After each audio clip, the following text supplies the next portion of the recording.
Hello friends, welcome back to my channel. ഇന്നത്തെ നമ്മുടെ video എന്താണെന്നറിയാമോ?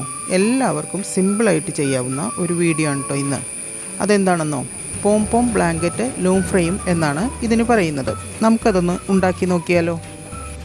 ഇതാണ് പോം പോം മാറ്റ്. ഞാനിത് ചെറുതായിട്ടാണ് ചെയ്തിരിക്കുന്നത്. ഇത് ടേബിൾ മാറ്റായിട്ടോ ചെയർ ബാക്കായിട്ടും ഫ്ലവർ വൈസ് വെക്കുന്നതിനും ഒക്കെ നമുക്കിത് ഉപയോഗിക്കാം.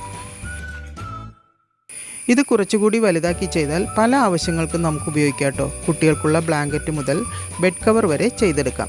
അപ്പോൾ നമുക്ക് ലൂം ഫ്രെയിം എങ്ങനെയാണ് ഉണ്ടാക്കുന്നതെന്ന് നോക്കാം.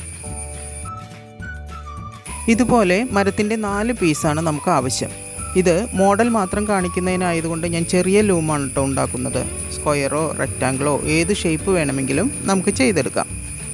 ഞാനിവിടെ സ്ക്വയർ ലൂമാണ് ചെയ്യുന്നത്. 14.5-ൻ്റെ 2 പീസും 12.5-ൻ്റെ 2 പീസുമാണ് ഞാൻ എടുത്തിട്ടുള്ളത്. അപ്പോൾ കറക്റ്റ് സ്ക്വയറായിട്ട് കിട്ടും. പിന്നെ വേണ്ടത് സ്കെയില്, ആണി, ചുറ്റിക, പെൻസിൽ, ഇത്രയുമാണ്. ആണി 1 ഇഞ്ചോ 1.5 ഇഞ്ചോ ആകാട്ടോ. വീഡിയോയിൽ കാണുന്നത് പോലെ ഈ മരത്തിൻ്റെ പീസ് അറേഞ്ച് ചെയ്യുക. അതായത് വലിപ്പമുള്ള 2 സൈഡ്, അതായത് 14.5 ഓപ്പോസിറ്റ് ഡയറക്ഷനിലും 12.5 നേരെ ഓപ്പോസിറ്റ് സൈഡിലും ആയിരിക്കണം വെക്കേണ്ടത്.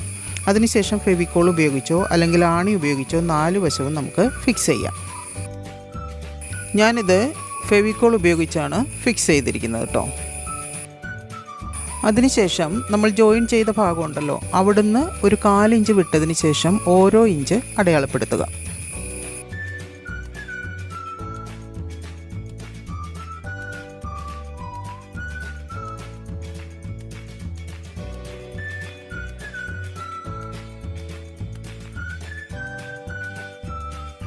അതുപോലെ 4 സൈഡിലും 4 ഇഞ്ച് വിട്ടതിന് ശേഷം ഓരോ ഇഞ്ച് മാർക്ക് ചെയ്തെടുക്കാം.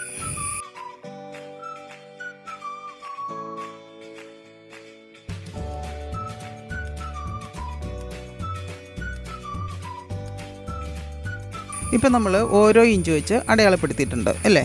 ഇപ്പോൾ അതിൻ്റെ സെൻറ്ററിൽ ഇതുപോലെ സ്കെയിൽ ഉപയോഗിച്ച് ഒരു ലൈൻ വരയ്ക്കുക. എന്താണെന്ന് വെച്ച് കഴിഞ്ഞാൽ നമ്മൾ ആണി അടിക്കുമ്പോൾ അങ്ങോട്ടും ഇങ്ങോട്ടും മാറിപ്പോകാതെ ആ സെൻറ്ററിലായിരിക്കണം ആണി അടിക്കേണ്ടത്. മനസ്സിലായല്ലോ അല്ലേ? ഇനിയിപ്പോൾ നമ്മൾ അടയാളപ്പെടുത്തിയ ഓരോ ഇഞ്ചിലും ഇതുപോലെ ആണി അടിച്ചു കൊടുക്കാം. ഇപ്പം ഞാനിവിടെ ഓരോ ഇഞ്ച് വെച്ച് അടയാളപ്പെടുത്തി എന്ന് പറഞ്ഞല്ലോ. ഇപ്പോൾ നമുക്ക് വലിയ പോം പോമാണ് വേണ്ടതെങ്കിൽ അതിന് 1.5 ഇഞ്ച് 2 ഇഞ്ച് ഒക്കെ അടയാളപ്പെടുത്തി നമുക്ക് ചെയ്യാവുന്നതാണ്. ഇതിപ്പോൾ നിങ്ങൾക്ക് ചെയ്ത് കഴിയുമ്പോൾ മനസ്സിലാവും, ഒരു ചെറിയ പോം പോമാണ് നമ്മൾ ചെയ്യുന്നത്. വലുതും ഞാൻ ചെയ്തിട്ടുണ്ട്, അത് ഞാൻ കാണിച്ചു തരാം കേട്ടോ. അടുത്ത വീഡിയോയിൽ ഞാൻ വലുത് ചെയ്യുന്നൊരു വീഡിയോ ഞാനിടാം. ഇതുപോലെ നമുക്ക് 4 ഭാഗത്തും ആണി അടിച്ചെടുക്കാം കേട്ടോ.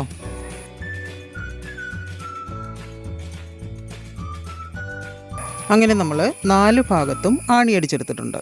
ഈ ചുറ്റിക ഞാൻ ആമസോണിൽ നിന്ന് വാങ്ങിയതാട്ടോ. ഈ ലൂം ഉപയോഗിച്ച് വിവിധ പാറ്റേണിൽ നമുക്ക് ബ്ലാങ്കറ്റും മാറ്റുമൊക്കെ ചെയ്തെടുക്കാം. ഇപ്പോൾ ഡൈനിങ് ടേബിളിലൊക്കെ നമുക്ക് മാറ്റായിട്ട് ഇത് യൂസ് ചെയ്യാവുന്നതാണ്. ഇപ്പോൾ ലൂം ഉണ്ടാക്കുന്നത് വളരെ എളുപ്പമാണെന്ന് മനസ്സിലായില്ലേ? ഞാൻ അടുത്ത വീഡിയോയിൽ വരുന്നതിന് മുൻപ് എല്ലാവരും ലൂം ഉണ്ടാക്കി വെച്ചോളൂ കേട്ടോ. നമുക്ക് ഒരുമിച്ച് മാറ്റും ബ്ലാങ്കറ്റും ഒക്കെ ഉണ്ടാക്കിയെടുക്കാം. ഇനി നിങ്ങളുടെ കയ്യിൽ ഈ മരത്തിൻ്റെ പീസൊന്നുമില്ലേ, വിഷമിക്കേണ്ട. ഇതുപോലുള്ള പഴയ ഫോട്ടോയുടെ ഫ്രെയിമൊക്കെ ഉണ്ടാകുമല്ലോ, അത് മതി നമുക്ക് ഇതുപോലെ ലൂം ഉണ്ടാക്കിയെടുക്കാൻ. ഇങ്ങനെയുള്ള ലൂം മാർക്കറ്റിൽ അവൈലബിൾ ആണ് കേട്ടോ. അതുമല്ലാന്നുണ്ടെങ്കിൽ നിങ്ങളുടെ കയ്യിൽ ഏറ്റവും പഴയതായിട്ടുള്ള ഒരു ഫോട്ടോ ഫ്രെയിം എന്തായാലും ഉണ്ടാകും ഇതുപോലെ. അപ്പോൾ അതിനകത്ത് ആണിയടിച്ച് നമ്മളിപ്പോൾ ചെയ്തതുപോലെ തന്നെ നമുക്ക് ഇഷ്ടമുള്ള വലിപ്പത്തിലും അകലത്തിലും നമുക്ക് ആണിയടിച്ചെടുക്കാം. അങ്ങനെ നമുക്ക് ലൂം ഉണ്ടാക്കാം. ഇത് കണ്ടപ്പോൾ നിങ്ങൾക്കും ലൂം ഉണ്ടാക്കാൻ തോന്നുന്നില്ലേ? ലൂം റെഡിയാക്കിക്കോളൂ കേട്ടോ. Okay, until then, see you in the next video.